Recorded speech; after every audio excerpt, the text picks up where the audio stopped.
Hello and welcome to the I3 lecture series hosted by the Masters in Digital Photography program at the School of Visual Arts. We are thrilled to welcome distinguished curator, historian, artist and educator, Deborah Willis, as tonight's guest speaker. Deborah is the recipient of Guggenheim, Fletcher, and MacArthur fellowships. She has also received an Infinity Award in Writing from the International Center for Photography and was recently named among the 100 most important people in photography by American Photography Magazine. She is chair of the Department of Photography and Imaging at the Tisch School of the Arts, New York University. In the past, Deborah has served as the curator of photographs at the Schomburg Center for Research in Black Culture and as the exhibitions curator at the Center for African American History and Culture of the Smith-Buonanno Institution. Curated exhibitions include Posing Beauty, 1968, Then and Now, Engulfed by Katrina, Photographs Before and After the Storm, and Reflections in Black. Exhibitions of her own photographs include Progeny, A Sense of Place, Regarding Beauty, Embracing Eatonville, and Rewriting History, Counter-Narratives by Contemporary African American Artists. Deborah is also a prolific author and scholar. Recent publications include Envisioning Emancipation, Black Americans and the End of Slavery, Black Venus, Posing Beauty, African American Images from the 1890s to the Present, and the Black Female Body, A Photographic History. I can think of very few individuals who have contributed more to photographic culture, or have done so with an equal measure of boldness, determination, and visionary foresight than Deborah Willis. We are truly honored to welcome you to our lecture series. Thank you. Thanks so much. Welcome. Thank you. Wonderful introduction, and it's great to see all of you here. A Tuesday night after class. And it's really a pleasure to share this stage with all of you. Just thinking about my interest in mixing histories. So this talk will focus on my interest for the past few years. I've been increasingly interested in the notion of homage in photography and in the embodiment of contemporary art practices, especially when they reimagine the works and think about historical photographs as well as paintings or events. So in this project that I've been working over for the past few years, I hope to introduce various ways in which contemporary photographers and filmmakers use historical art as a point of reference and as stimuli to their own creativity. This is a new research endeavor. I've been working on it for about a year. Still thinking about how to introduce ways how people are inspired by the past, thinking about biblical references, Greek mythology, as well as historical photographers. So the range here is broad. You'll probably wonder, why are these people connected? But I'm thinking about the imagination, how we think about images and the original images that were created, but also just telling different stories. And that's basically what I'm interested in engaging all of us in, to think about what's inspiring us as creative people. And so this is one of my favorite images that I'd like to start with. I discovered this in a project that was produced in London, and it was a project the Autograph organized an exhibition on the archive. And it's really just amazing when we think about who's in front of the camera and who's and behind the camera, and then reflecting on images that we think of how, and this is 19th century, 1891, and that these are two boys who were photographed by European photographers, but to think that these little guys were also watching and emulating these sense of how narratives are created as he looks through guides and the way they're posed in terms of style. I also like to give homage to a wonderful man we lost last week, and that's Prince. To think about how he thought about his image, and to think about stories through his music and the way that he writes, that he touched all of us in many ways. But thinking about this image, this was his passport image. And just imagine that Prince, you know, at 57, creating a passport image that's really striking, that we can see the way that he is thinking about himself within hairstyle, with eyes, the allure of his face, the sense of desire that conveys within this, but it's a sense of being fabulous. And that's where he continues to remain in our imaginary. But when we think about history and thinking about images of the past, we think of Carrie Mae Weems, who's been a wonderful person to think about archives and thinking about the archive of the image. And she says, as she looks into the camera, into the mirror, I looked and looked to see what terrified you. She's looking into the historical images that were created, were negative images of black people, and then she wonders why the images were so negative, and she's asking the question about beauty. But she's also looking and paying homage to the quilt makers of the antebellum South, thinking about images, thinking about style, but also referencing femininity as she looks and looks to see what terrified you. You know, I also making photographs, and I spent some time for the past 3 years going to Florence and photographing the blackamoors that are on display at Villa La Pietra in Florence, but also in shops that contemporary workshops that are still creating these materials, these iconic images of imagined black bodies that are difficult, they're complex because they're both beautiful and horrific at the same time. But here we see, this is in the workshop, this is ready to be shipped off to a family in Texas. They said that Texas is the site where people are buying most of these blackamoors. And now Texas also changed their history books as well, their textbooks for children, to say that slavery did not exist. It was basically a habit of labor. It was a labor workforce. So when we think about Texas and the iconic images, but this I've just found fascinating. The hand is up. This figure is the perpetual body of labor, and he's holding a candle to hold light for the person who's going to purchase. This is a piece that I photographed in Villa La Pietra. It's called Gestures, and the tray is missing from this figure here. I walked past a shop window and was amazed to think about the history of 15th and 16th century Florence, the black bodies that worked for many of the people there, the people who traveled there. But they were both intrigued and enticed and also found the bodies grotesque. But they also found them beautiful because they're jeweled. They have jewels, they have rubies, they have diamonds.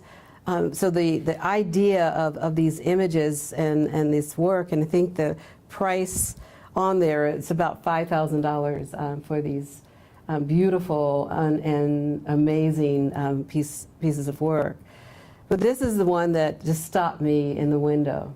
This is a table base.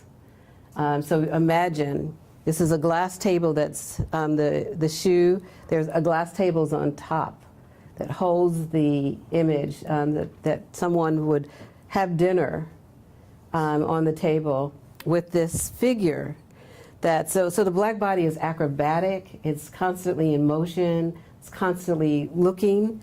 And can you imagine sitting at this table, a glass table, and looking down to see this black body? So it's complicated in thinking about this history of how black bodies are seen as labor throughout this history. And also through the history that connects to the black body as labor, but also as humorous, is this roundabout that was photographed by Eugene Auger in the 19-teens. And this was a roundabout that was on display at one of the World Fairs. And then after the World Fair, it was placed on the streets of Paris. So this is part of his Streets of Paris project. But here again, we see the black body is grotesque, the black woman is grotesque, her face, but she's stylized. She's dressed in a very fashionable outfit, hat. and her behind is extenuated, and we see that families and children and men and women can sit on the backs of black women as, you know, as humorous because their bodies are different.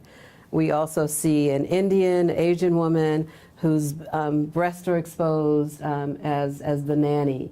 And so we see this and we wonder how these images that circulate today and this history that is ingrained in this experience. This is work by, as part of the workshop of Fo Wilson, who created work looking at the history of Sarah Baartman. Sarah Baartman was a woman who was taken out of Southern Africa in 1810, and she was seen as someone that could be put on display in a World's Fair or in Piccadilly Circus or in Paris, but also to see that, and we can see images of her in the center, that she would perform by walking across the stage, but her buttocks, her bottom and her buttocks was extended and larger than the most European women. And so the difference, so she was seen as different and she was seen as vulgar, but she was also seen as desirable, because we see later the bustle becomes important as a part of history and fashion. And so this is part of this series that Fo Wilson has decided to connect in painting and fashion stories, as well as looking at the image of Sarah Baartman, who unfortunately died and at a young age, at probably about 20, in her maybe 21 or so, but she had, after her death, her genitalia was put on display. She was dissected, and her brain was also dissected, and so the image of Sarah Baartman is known throughout this history. And here is a piece that Fo Wilson created, and it's called Sarah's Lament. So she decides Sarah dies on New Year's Eve, December 31st, and Fo creates a kind of letter that Sarah writes to young women today to think about her experience of being on display. And she says, "My dear sisters, why do you give your secrets away so cheaply? And your delicious contours, prominent backsides, and dark fruits." So she's going through this experience of memory and the reimagining her story by connecting her work through her son, Dio Harewood, who creates these bell jars, because Sarah Baartman's genitalia was placed in a bell jar along with her brain and other parts of her body. And here we see that there are little videos within these pieces of women who are creating music videos and dancing in this way. So there's a connection to that history, to Sarah Baartman on display. And there are letters that she creates within the framing. In looking at this history, I'm constantly connecting to the work that I've been looking at in terms of thinking about the images of black women. And this is I found this doing research of a reward for a woman who was self-emancipated, that it's always seen as ran away. So we see ran away from the yard corner of Jackson and Broad Streets, Augusta, Georgia, on the evening of Tuesday, 7 April 1863. Now, 7 April 63, we know that the Emancipation was signed when? When? Anyone? Just think about it. When do we all know? We just had this great anniversary. No one really remembers. Isn't it amazing? January 1. So here, 4 months later, this Louis Manicault, owner of Dolly, is still searching for Dolly. And he places this ad in Augusta Police Station. But what's significant about this, that we rarely see, quote, runaway ads with a photograph. We always see it as an etching, a drawing in some way. But here we see a carte de visite that's cut in half of Dolly. And it says, a woman, Dolly, in quotes, whose likeness is seen here. She's 30 years of age, light complexion, hesitates somewhat when spoken to, and is not a very healthy woman, but rather good looking, with a fine set of teeth, never changed her owner, and had been a house servant always. It is thought that she had been enticed off by some white man, being herself a stranger to the city and belonging to a Charleston family. So the particulars, you find her, she, let them know this Louis Manacle. Now, it's really important when we read this piece because here in the arena of slavery, a black woman is seen as rather good looking. That's a rare description. We know from historical references that reading this, and my students really find this fascinating because they say this looks like he feels betrayed that she left him for a white man, as if that she never left him, as if she had a choice. So there are a lot to read within this text, but it's a wonderful script, and this image was found in his private documents in his vault, in his billfold. But there were 5 people who ran away, self-emancipated from this plantation during the time, and she was the only one who was not found. And so that's a fascinating story that I know 3 historians are researching and trying to work on projects about it.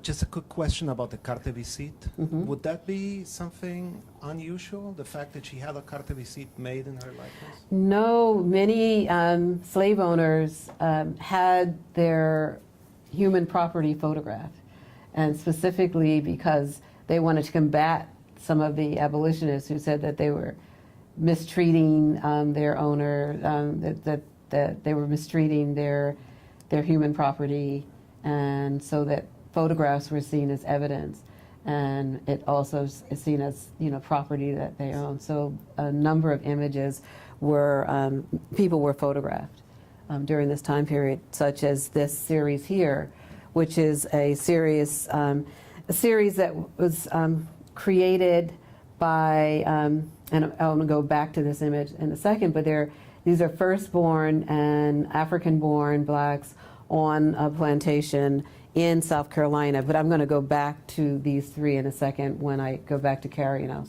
show you why. Also, thinking about the experience of the enslaved photographed through images that were made by J.T. Zealy, who was hired by Louis Agassiz at Harvard, who was a naturalist who decided that black people were inferior, and he hired J.T. Zealy to photograph them to prove his theory about black people. So we see Dahlia, who is stripped to her waist, the dress is open, and we see that dress is part of the framing of the image. We see her father in the frame, and then Renty, who also was photographed, that they were measured and profiled and photographed to prove this theory. And these are images that are in Harvard. But then with images created, this was in South Carolina, this is a photograph made in Richmond, Virginia, of a woman who was a laundress, a washerwoman for the Union Army. And we see her image here. She is seated with sense of pride, her style of dress. She looks directly at the camera. We know at this time that black people could not look at white people based on the fact that they had to avert their eyes. And she has an American flag. We see a sense of patriotism that we don't know why this photograph was made or why she has the American flag pinned to her breast, and the U.S. brass button also pinned to her dress. So we know that she worked closely with the Union Army. We don't know if one of the Union soldiers, black or white, gave her this, but there is a sense that she is part of this aspect of freedom. So we see freedom in the way that she's photographed, and we see freedom in the way that she's posed.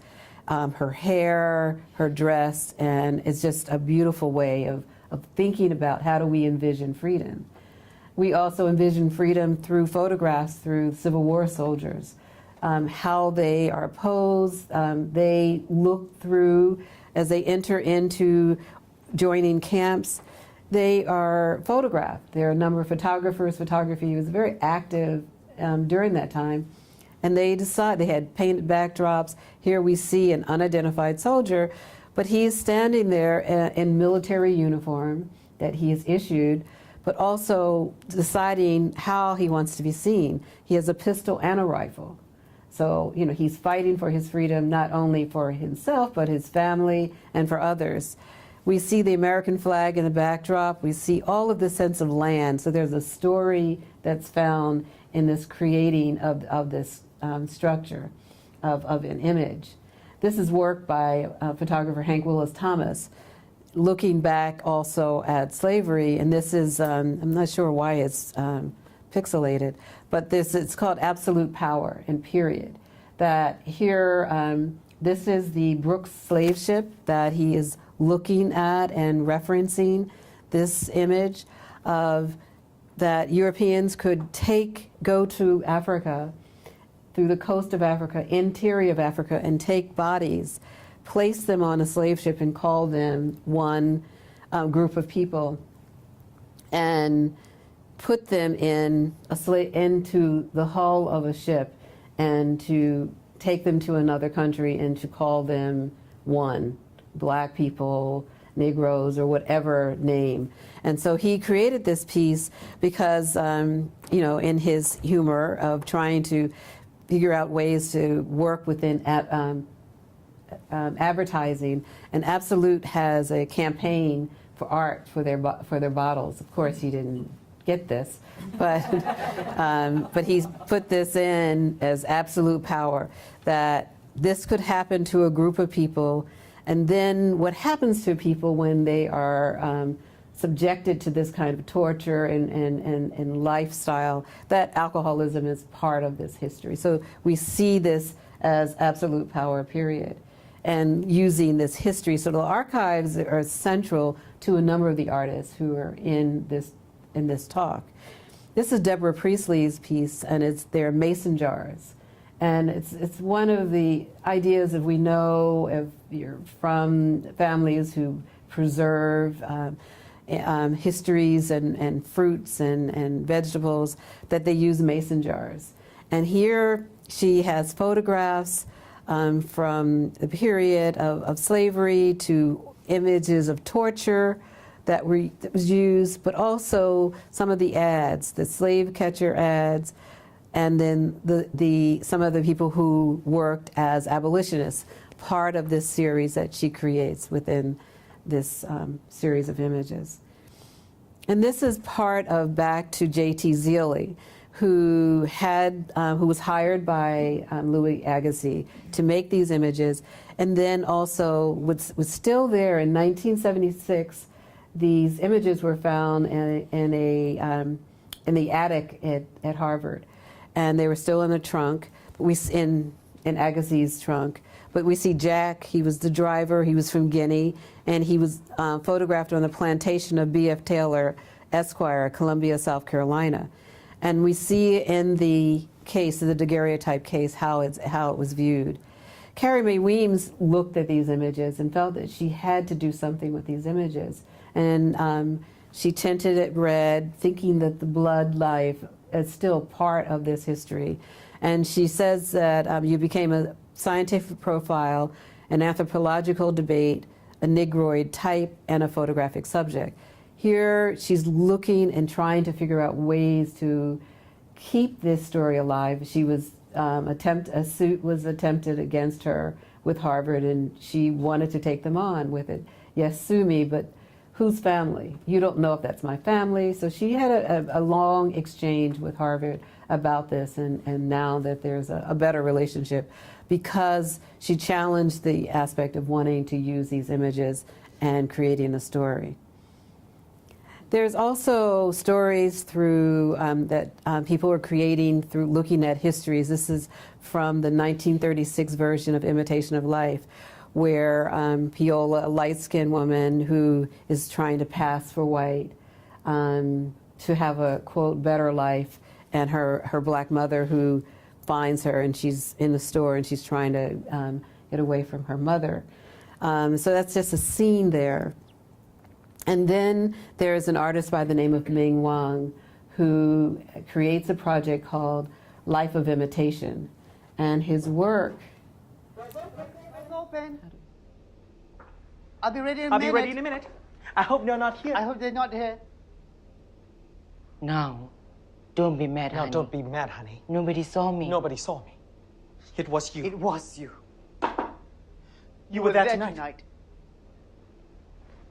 Why can't you leave me Why alone? can't you leave me alone? I tried, I tried, Sarah Jane. Sarah Jane.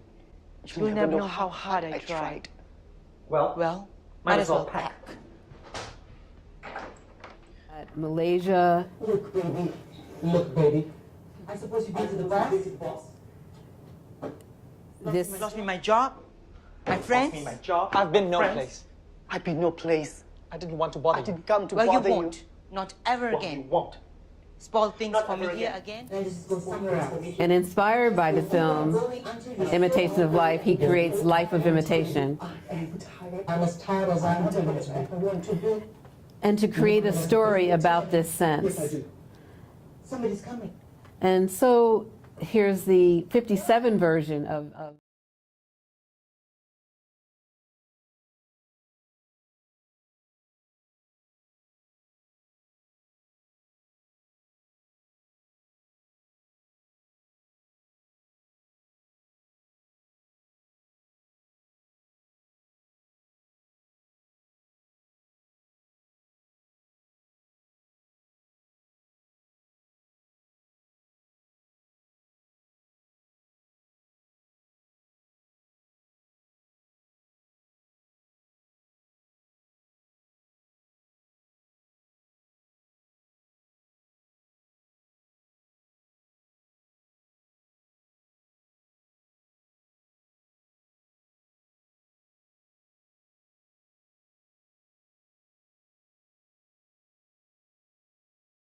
race and denial, identities that shape this 50s history, 30s history, and American culture in many ways. But we also know through trans culture, through Malaysia and the Chinese and Philippines and all of the aspects of the diaspora in the East, how these stories are central in shaping identity.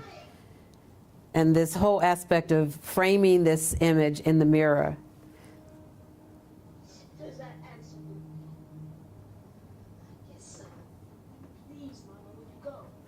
So that's that history that wanted to just kind of explore how artists are using different stories to create work that is inspired by other work. And this work here, this is inspired by an image, as we all know too well. And this is Awol Erizku's piece in his title, Girl with Bamboo Earring. Inspired by Girl with Pearl Earring, Vermeer, 17th century. He looks closely at that image and to how do we find our muses today.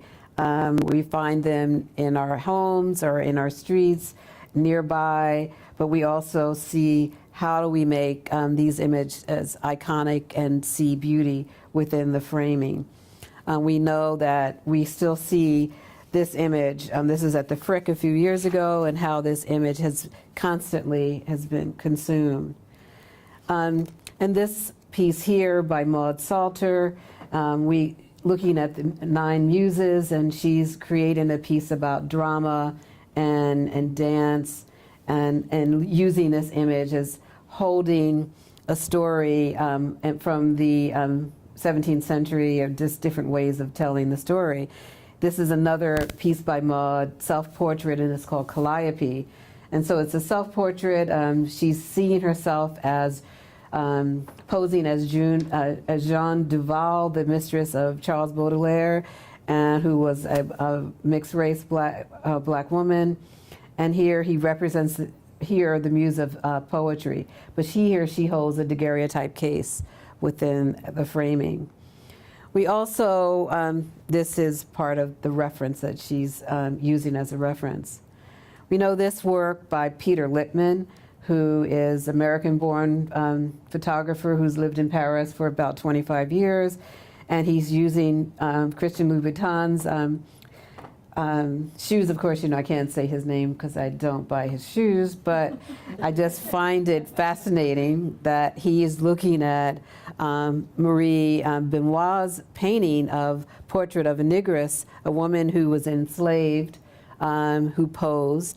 And then he's using that image to create that history, looking at that historical reference, but also selling the image of desire and painting this wonderful shoe connecting to this image here. She has her hoop earring, her headscarf, and he's emulating this whole look, even to the way that she's holding her hand through that phrasing. So it's just a wonderful way of looking at women in history. That's one of his projects. And here's that image. This is work by Omar Victor Diop. He lives in Dakar.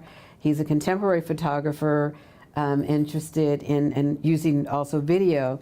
But he's looking at histories and creating work from just different stories about how black men are missing in the histories of revolution, histories of freedom, histories of masculinity that's lost. And so this is a member of Haiti. He was part of the member of Haiti his name was Jean-Baptiste Belay. And he was part of the revolutionary piece with that part of when Haiti would free themselves, I'm sorry. Here he uses the soccer ball as a reference, that how black men are known today through sports, and that using a sports reference in every piece that he works through in many of the pieces that he's created, that it shows that how black men have toured the world through this reference of history through sports. And this is the original piece here. The painter's name is there, but it's Portrait of Emancipated Haitian Slave, as it says. It was that he was part of this move to abolish slavery there. And so he's looking at these paintings and using his own face and his own body and placing that in the history. He's also looking at images of other African artists and referencing their work within the framing of this history. He's also looking at the images of, I'll show here, of Frederick Douglass. And as he looks at the image of revolutionary men and this image here of Frederick Douglass, that he recreates, but he uses the whistle because that's still part of the basketball, football story of sports. But in using the whistle, he's thinking how Frederick Douglass used his voice to call attention to abolition of slavery. This is work by Hank Willis Thomas, also looking at this photograph here of South African miners who work in diamond mines. That he said that he saw this image and he just couldn't believe that these men who went down in the diamond mines and had to be stripped each time that they entered and when they left, and that their hands had to be raised, and that their bodies, and he said, what could you do with these images of these exposed buttocks? And here he decided to create this piece here with it raised up. And then he said this happened right after Michael Brown's death. And then this piece had another meaning and has another life in terms of connecting to the history of South African miners to these images here. So the history changes and we think about how we can reconnect. This is a 1968 image by George Lois of Muhammad Ali. And this was on the cover of Esquire magazine, and connecting to this history of San Sebastian, this put to largely thinking about this experience of the martyr that here we see Muhammad Ali as a Muslim who is a Christian martyr, and that kind of conundrum that happens when we think about this passion of Muhammad Ali, that story that's thinking about how he did not want to go to Vietnam to fight, and he was determined not to go, and lost his title as a result. So these photographs have these complex histories and different ways of, this is there's a video of the creation of that image and how that was created. Also, this is work by Ernest Withers, who photographed the Memphis sanitation strike in 1968, I Am a Man. And here we see, figure here, this is one woman in this image, and she was part of this creation of creating this. She was an NAACP worker who worked with the men in creating this protest that Dr. King was invited to lecture, and that's when he died as a result of that visit, unfortunately. And we see that 2 men died in the garbage trucks, and that's why they said they were not seen as human, and that these men had to walk around with these signs saying, I am a man. And Hank Willis Thomas created a piece, couldn't understand what it meant to walk around with a sign with black men saying, I am a man, as a young boy seeing these photographs and then making this connection. He decided to look at history of, the Constitution and vernacular culture, love letters, and how man is used within this framing.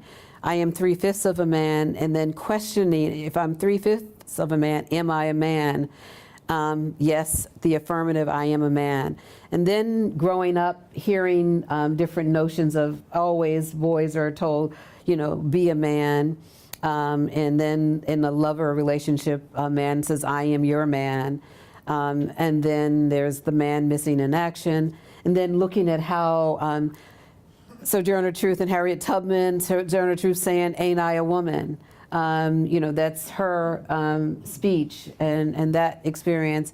And then Harriet Tubman and her experience, I am a woman, as people go through this. And then he writes this kind of poem, I am the man, who's the man, you the man, what a man, I am a man, I am human, I am many, I am a man. So he creates this kind of choreo poem with this idea of a text of relationship to the garbage man strike. And then looking at Kilawanji Kiahenda, he's an Angolan photographer and artist, looking at the great Italian nude, how connecting back to the images of the blackamoors, looking at the images of the Italian nude and placing these images of blacks who are coming to shore in Italy, and here placing their bodies within this frame. With also looking at history and making connections to this image here, the Grand Odalisque. Was that coming back? No, it's not coming back. Of the Grand Odalisque, and now we'll go back, it probably lost somewhere in transition. But this is Renee Cox, and Renee Cox, who of course is a graduate,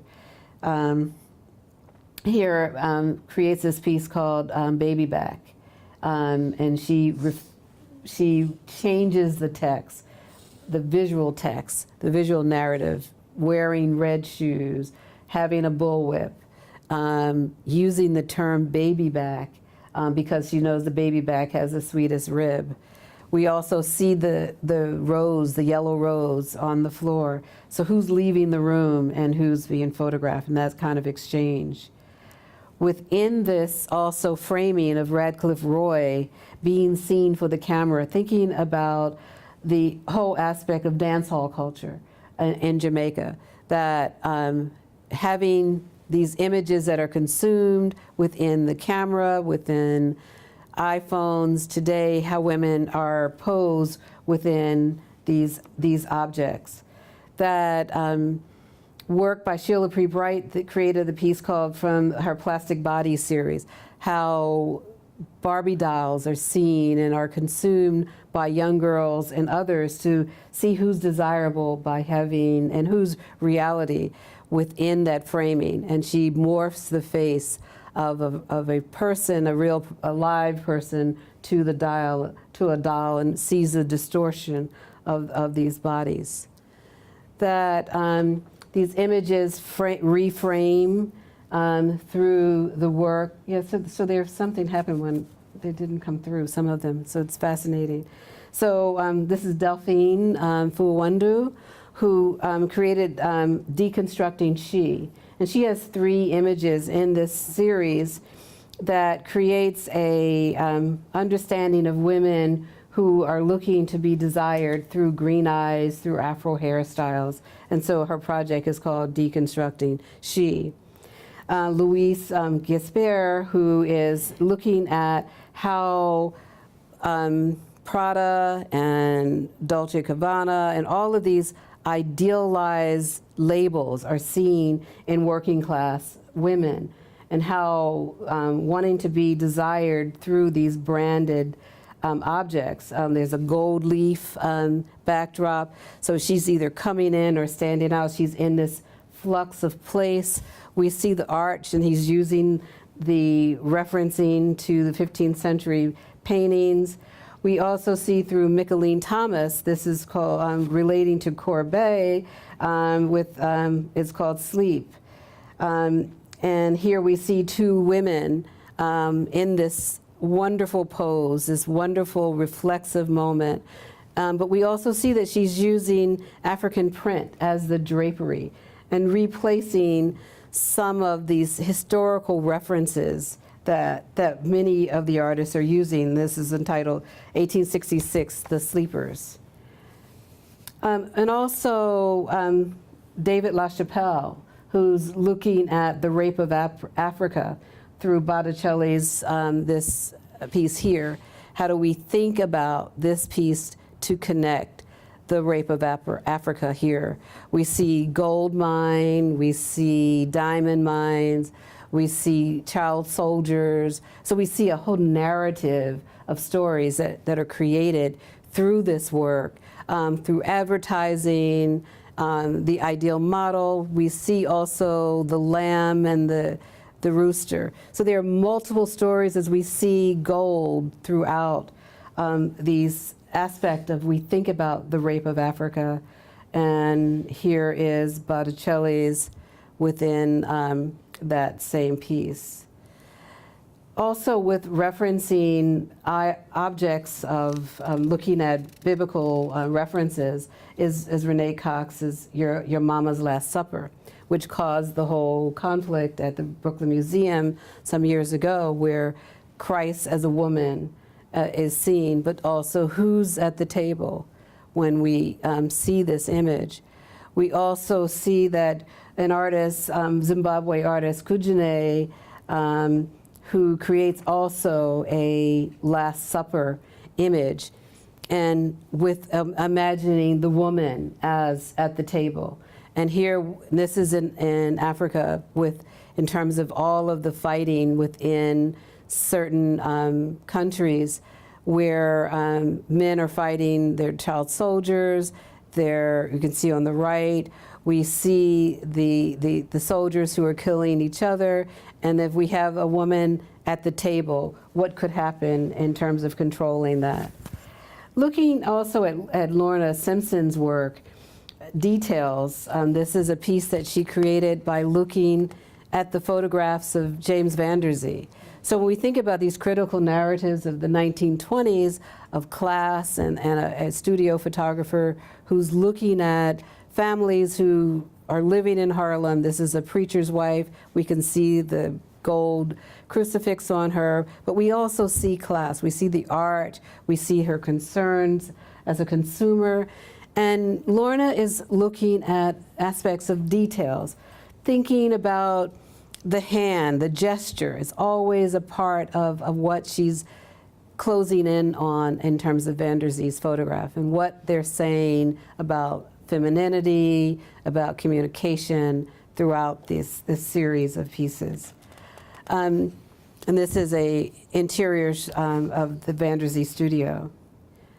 Carla Williams is also referencing Venus, and this is her 1994 Venus, and looking at the same. So we're thinking about these different ways of bodies and going through this experience of body types. Joy Gregory, Girl Thing. She's using blueprints and cyanotype prints, and she's creating these prints with shoes, and it's cute kitten heel dress, but her project is called A Girl Thing. It's this whole exploration of gender construction through fashion. And then this Every Curve, Zoe Buckman, whose piece is entitled, so we think about how girls and women are retitling.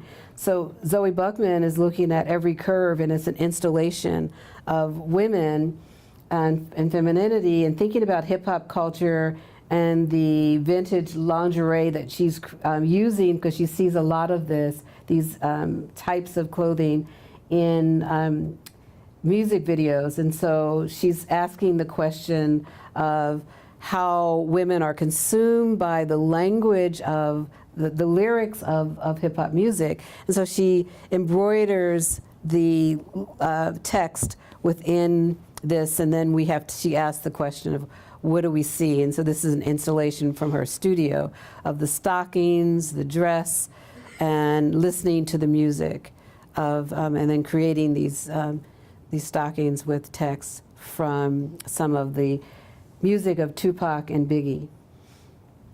Again, I'm going through some of my own work and just showing my interest in looking through the idea of mirrors.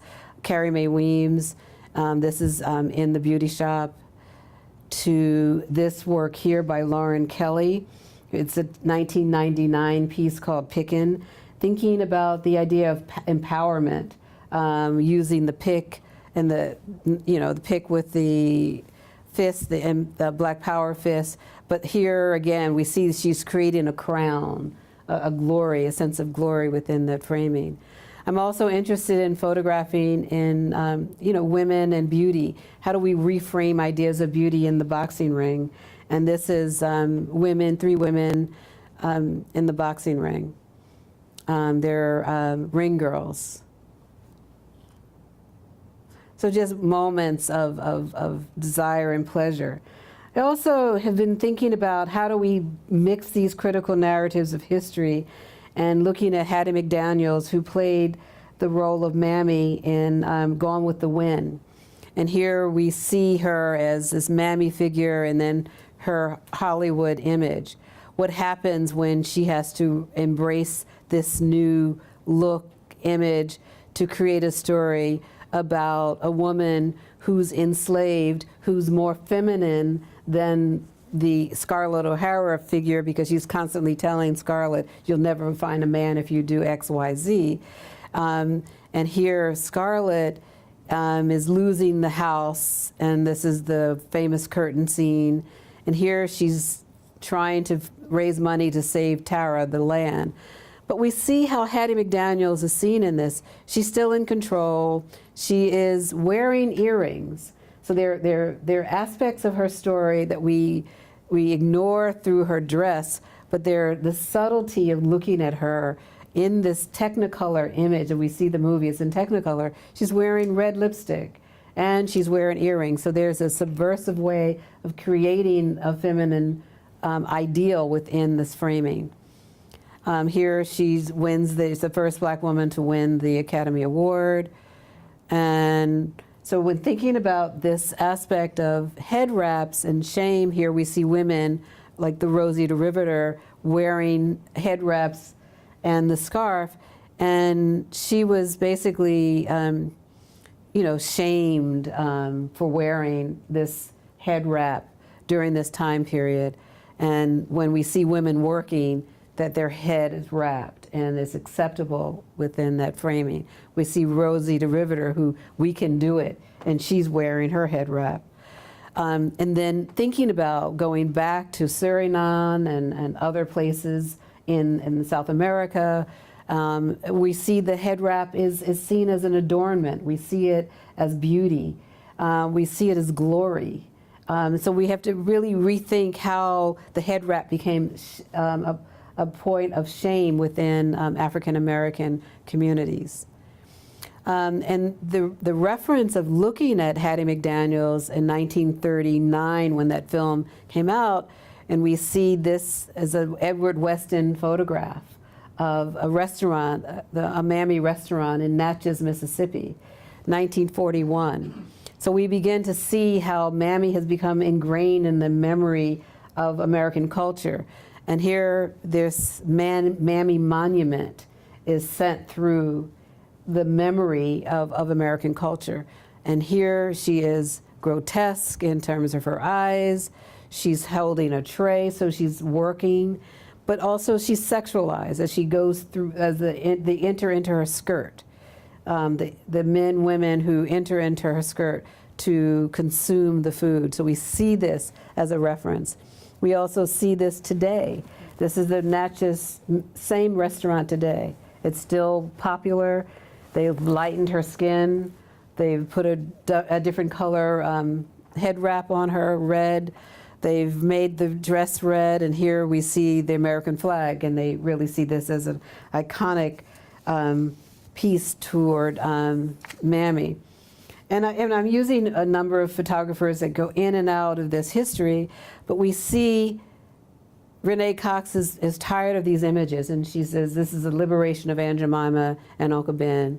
And so she creates this kind of humor, this Rajay superwoman character to remove these stereotyped images.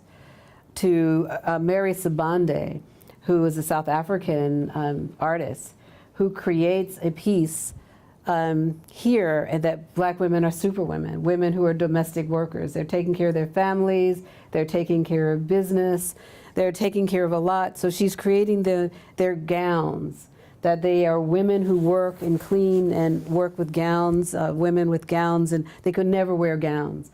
So she's creating this piece in homage to 4 generations of her family, women in her family who were domestic workers.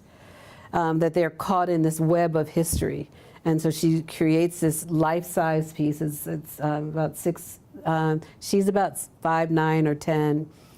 So this is like larger than her, and creating this piece.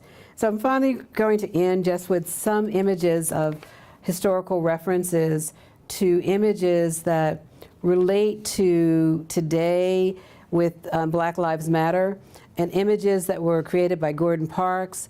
This is a colored entrance room to a movie theater in Alabama. And how Gordon Parks, these are images were recently rediscovered as color photography. And we see these images as referencing this history, and we can see the, when printed in color, the different story that happens within reading these family images. That a young girl has to look in and know she can't, she's denied entrance into the store, but still have a desire to wear one of the wonderful dresses, and their family is on a picnic in Alabama. A playground where children are not allowed, black children are not allowed, and the way that he's photographed them behind the gate.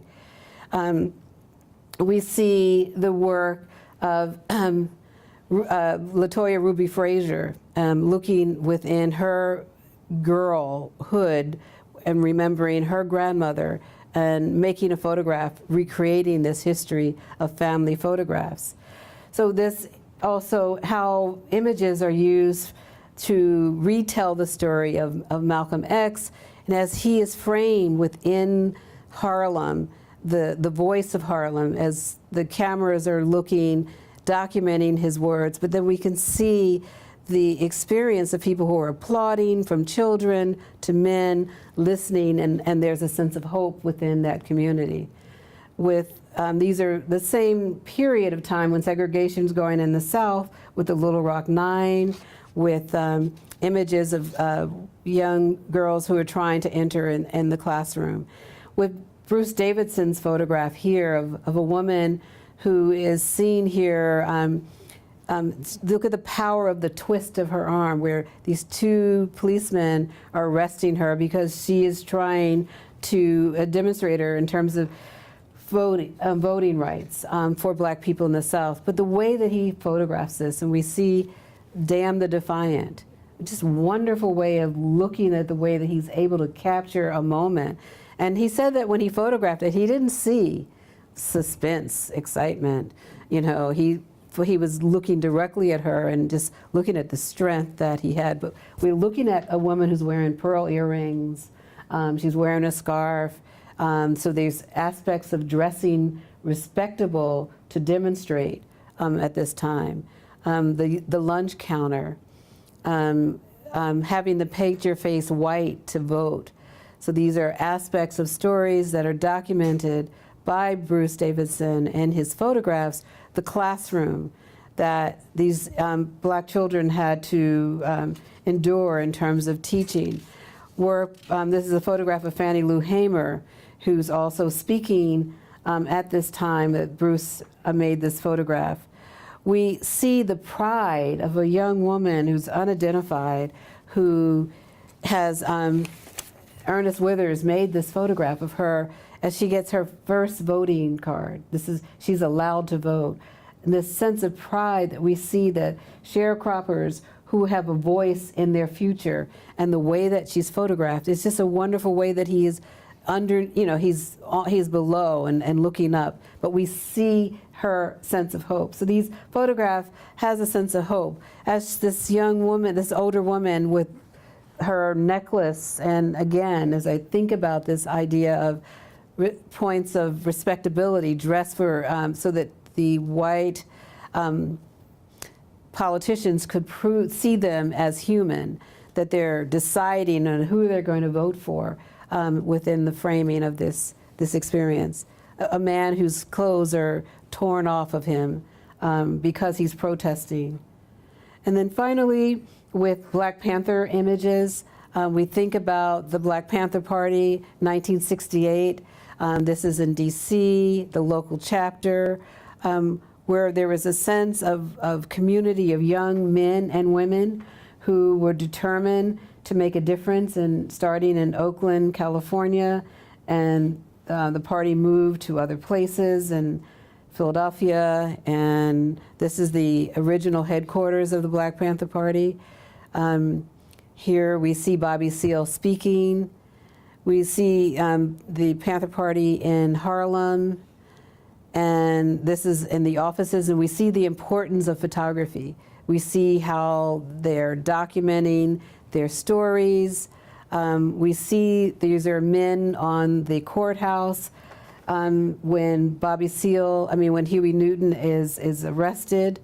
And Fred Hampton, he's speaking, this is in Chicago, and he's speaking to reporters about counterintelligence program with the FBI.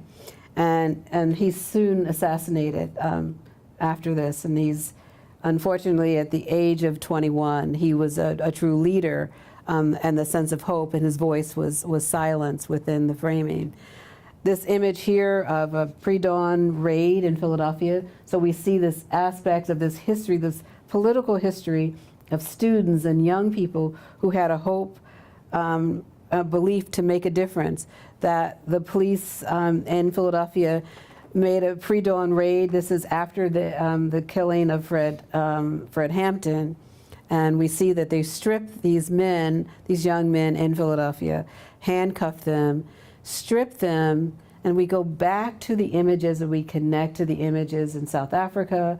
We see the images from the J.T. Zealy images, that Black men and women are just stripped from their aspect of humanity based on the power structures. And here we see this is August 31, 1970, the Black Panther headquarters. This is in the middle of the night, and they raid this headquarters. Elaine Brown, who was one of the leaders of the Black Panther Party, and Kathleen Cleaver. What the Black Panther Party, they wanted to have rights within their communities, and they had voices. And here we see Stephen Shamus' photographs of children and a classroom, men who were fighting but then the aspect of their breakfast program, that they created a breakfast program for children. This is in Chicago in 1970. But when we follow this history, we think about the Head Start program here in America, that the Black Panther Party started the free breakfast clinic to make sure that children could have a breakfast to eat so they could study. And they were doing this outside of the public school system, and these are all Stephen's photographs. That the men and women had to live with these sandbags to protect them because most mornings they'd wake up with bullet holes in their glass windows. And moments of, I showed this in Belfast a couple of weeks ago, and they said that we never knew these, we didn't know these images existed. These are men, a man with an apron on, feeding children. We see the Black Panther Party as a totally different story within the framing of their mission. And their mission is about teaching about healthcare, politics, and feeding and having clothing for families. And so these are the stories that they had, a 10-point program. Their newspaper was their voice, that was just their organ to talk about what was going on within framing of different parts of the world. It was not only in America. That they also, this is a photograph of Huey Newton in Philadelphia, but they also influenced beginning of the Young Lords here in New York and in Chicago. And this is photographs by Max Cologne and Iris Morales. And here we see then the Young Lords had a 7-point program, and it was about housing, about education, health care, children, clothing, and these are some of the marches in East Harlem. And here we see this whole grouping. This is a wonderful moment, stories of young men. And it's fascinating because most of the, they had also a newspaper, and most of the men the Young Lords, most of them became journalists. And they were on the news, on Pix 11. It's funny to see that. Philippe Luciano, and so others. And we think about Felipe Luciano and others, that they understood the press, and they were able to bring the SDS and the Black Panther Party and the Young Lords together to work together to fight for a change within their communities. And here, there's their 7 demands. No cutbacks in jobs, immediate funds to take care of the buildings and hospitals in that community. They wanted fair wage. At that time, $140 a week, a minimum wage. We want daycare for our children. So these are the demands that young people decided to take their, as I mentioned, the Black Panther had the 10-point program, and to take these images, and here's their newspaper. And just to end with these images of stop profiling, the same types of moments that are happening within the framing of the stories with the images that are going on now with the Black Lives Matter, and the same types of 7 to 10-point programs. So these are referencing the histories, and I wanted to share the multiple stories there. Thank you.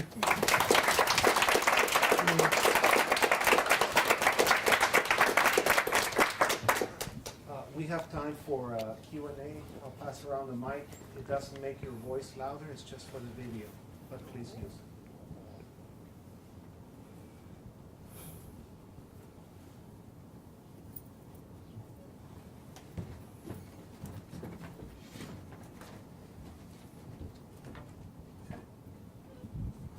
Hi, and thank you for showing all of these wonderful images. I noticed you showed a lot of images of African Americans, we are starting to, well, not starting to, but we have been controlling the camera and creating images from our perspective.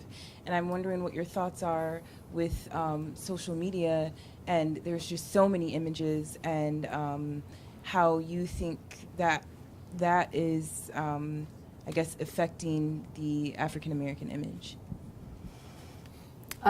I think it's important, and well, it's complex in one way, and then I think it's also important that the images are reflecting what young people are experiencing today.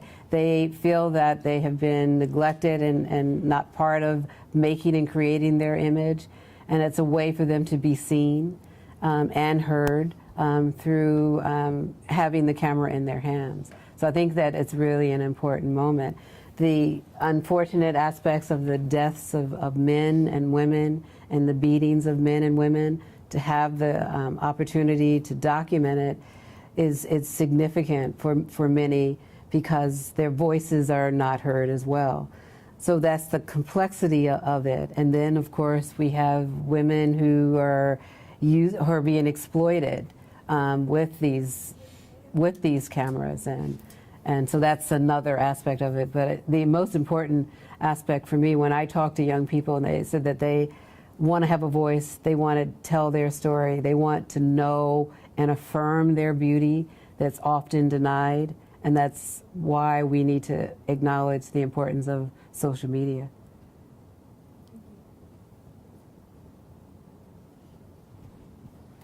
I think throughout your career, 19th century archives have been kind of central, recurrent theme. But I'm curious. I'm actually fascinated by the way it's scholarly, it's artistic, it's curatorial, and all of these different approaches that you have. And I'm just wondering, having spent so many years in those archives, has your approach evolved over time, and where you're at with that right now? Well, my approach to my own photography. I'm trying to do my photography. So what I'd like to do is, I'm really interested in, so I have been, I guess, maybe now 10 years now, looking for this aspect of the idea of posing beauty, reframing beauty. Beauty has not been a conversation when we think about African Americans in the larger community. So it's an opportunity for me to look back at histories and show that the images within African American communities existed, that the Black press was a central place for Black people to tell their stories. So my work is basically to retell stories and continue in that way. I'm working on a project on a early 20th century photographer by the name of C.M. Batty, Cornelius M. Batty, who taught photography in Tuskegee, Alabama, and he taught photography to Black photographers who were first generation born outside of slavery. They understood the importance of photography not only as a business, but as a way of building character and understanding, documenting their communities. So I want to use his archive to create a new history of photography through someone who taught photography within a 50-year period after slavery, who was Black. So my interest in the archive is in search of beauty. If I could just expand on that a little bit, do you think you would have been interested in that same project when you first started out, or were you looking for different narratives in those archives back then? When I started, I was a student, like some of the students here. I was missing Black people as behind the camera. I asked my teacher, where are the Black photographers? And I mean, I said, I know that they exist because we have them in our neighborhoods, and they have, and so she said, why don't you do a research project? So I started out looking for images that were not images of, we all know of sharecropper, through the FSA. We all know of the labored black body. I wanted to see images that represent images that I knew of people walking down the street, enjoying life. I wanted to see joy. So it's fascinating. I've never thought about this question before or answering that question, but I started out looking for joy, and that was 1972. So now I'm looking at beauty. So joy to beauty within that framing of it. I had not thought about that's what I started out looking for. Yeah, I thought it was interesting. Some of the reference images that you showed were kind of the exceptions, like the woman who was self-emancipated, who was referred to in a way that was maybe more unusual.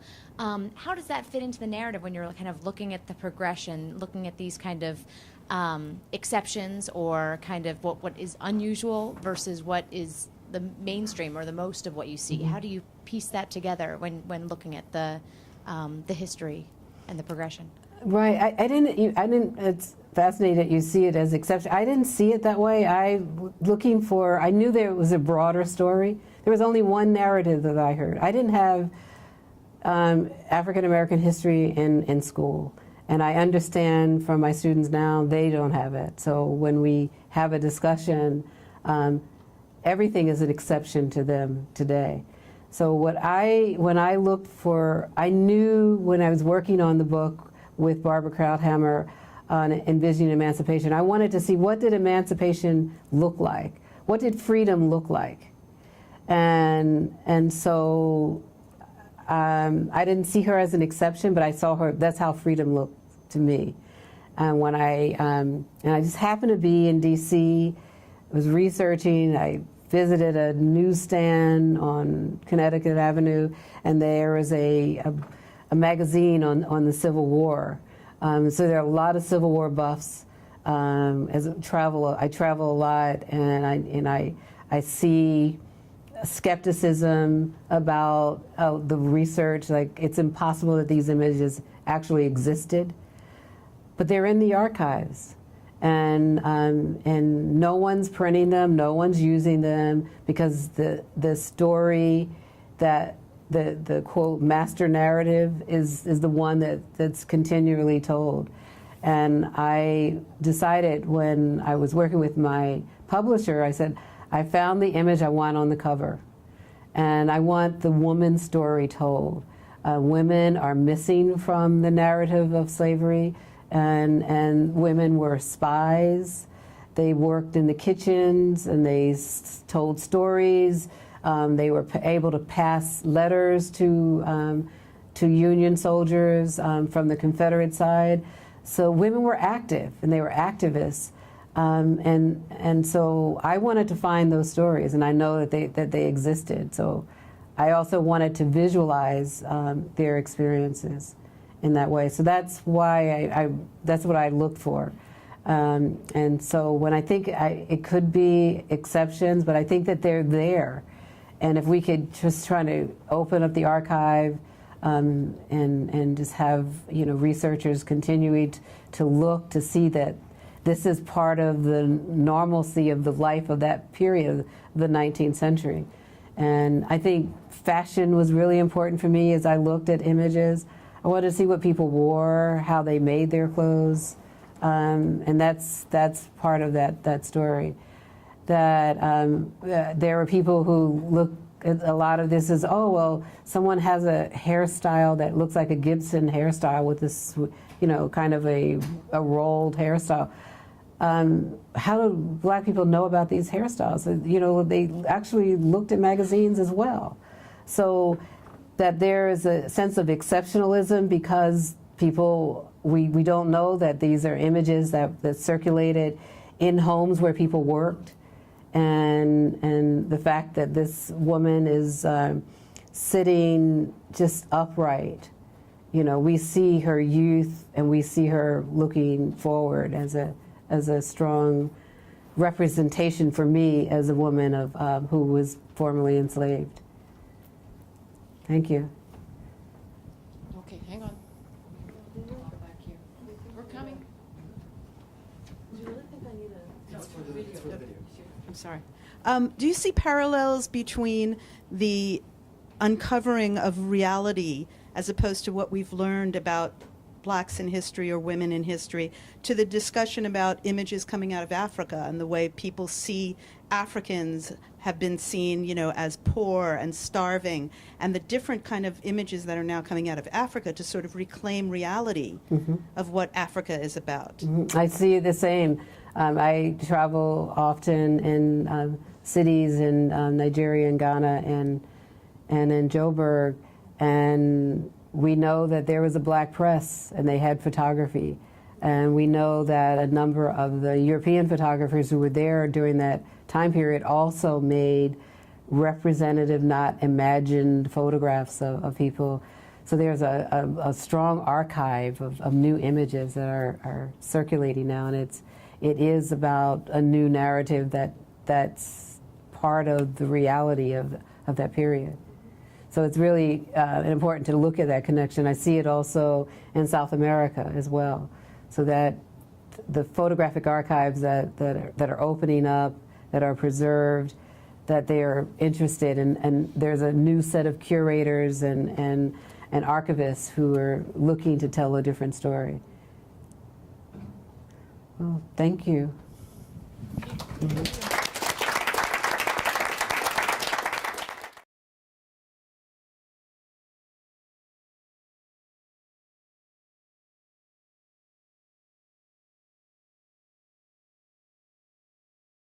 Deborah is also a prolific author and scholar. Recent publications include Envisioning Emancipation, Black Americans and the End of Slavery, Black Venus, Posing Beauty, African American Images from the 1890s to the Present, and the Black Female Body, A Photographic History. I can think of very few individuals who have contributed more to photographic culture, or have done so with an equal measure of boldness, determination, and visionary foresight than Deborah Willis. We are truly honored to welcome you to our lecture series. Thank you. Thanks so much. Welcome. Thank you. Wonderful introduction, and it's great to see all of you here. A Tuesday night after class. And it's really a pleasure to share this stage with all of you. Just thinking about my interest in mixing histories. So this talk will focus on my interest for the past few years. I've been increasingly interested in the notion of homage in photography and in the embodiment of contemporary art practices, especially when they reimagine the works and think about historical photographs as well as paintings or events.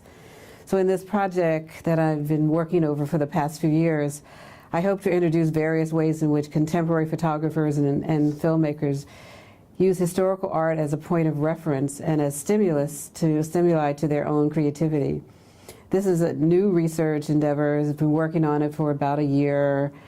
Still thinking about how to introduce ways how people are inspired by the past, thinking about biblical references, Greek mythology, as well as historical photographers. So the range here is broad. You'll probably wonder, why are these people connected? But I'm thinking about the imagination, how we think about images and the original images that were created, but also just telling different stories. And that's basically what I'm interested in engaging all of us in, to think about what's inspiring us as creative people. And so this is one of my favorite images that I'd like to start with. I discovered this in a project that was produced in London, and it was a project the Autograph organized an exhibition on the archive.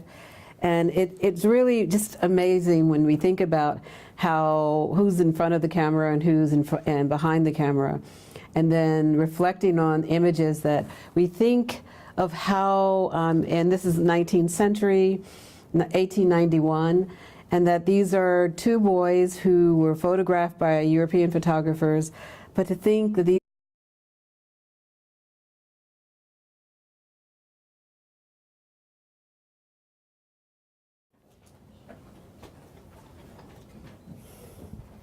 Hello and welcome to the I3 lecture series hosted by the Masters in Digital Photography program at the School of Visual Arts.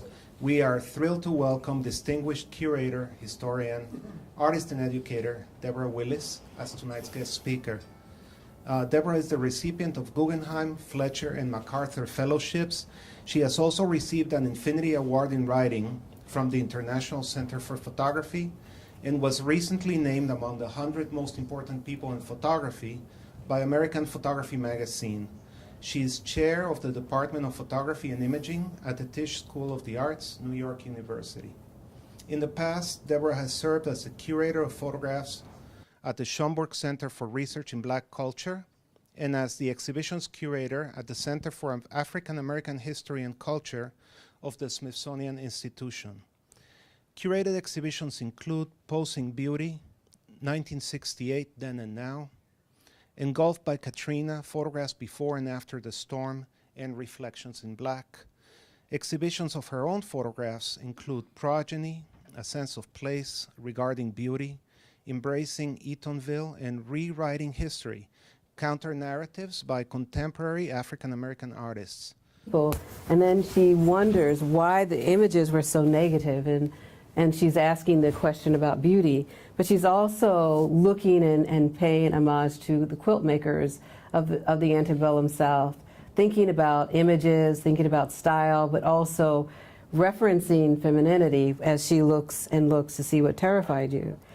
You know, I also making photographs, and I spent some time for the past 3 years going to Florence and photographing the blackamoors that are on display at Villa La Pietra in Florence, but also in shops that contemporary workshops that are still creating these materials, these iconic images of imagined black bodies that are difficult, they're complex because they're both beautiful and horrific at the same time. But here we see, this is in the workshop, this is ready to be shipped off to a family in Texas. They said that Texas is the site where people are buying most of these blackamoors. And now Texas also changed their history books as well, their textbooks for children, to say that slavery did not exist. It was basically a habit of labor. It was a labor workforce. So when we think about Texas and the iconic images, these little guys were also watching and emulating these sense of how narratives are created as he looks through guides and the way they're posed in terms of style. I also like to give homage to a wonderful man we lost last week, and that's Prince. To think about how he thought about his image and to think about stories through his music and the way that he writes, that he touched all of us in many ways. But thinking about this image, this was his passport image.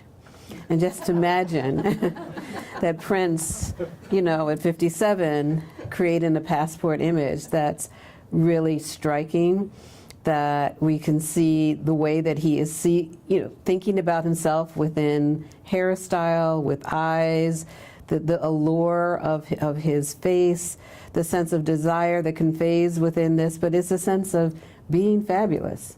And that's where he continues to remain in our imaginary. But when we think about history and thinking about images of the past, we think of Carrie Mae Weems, who's been a wonderful person to think about archives and thinking about the archive of the image. And she says, as she looks into the camera, into the mirror, I looked to see what terrified you. She's looking into the historical images that were created, were negative images of black people.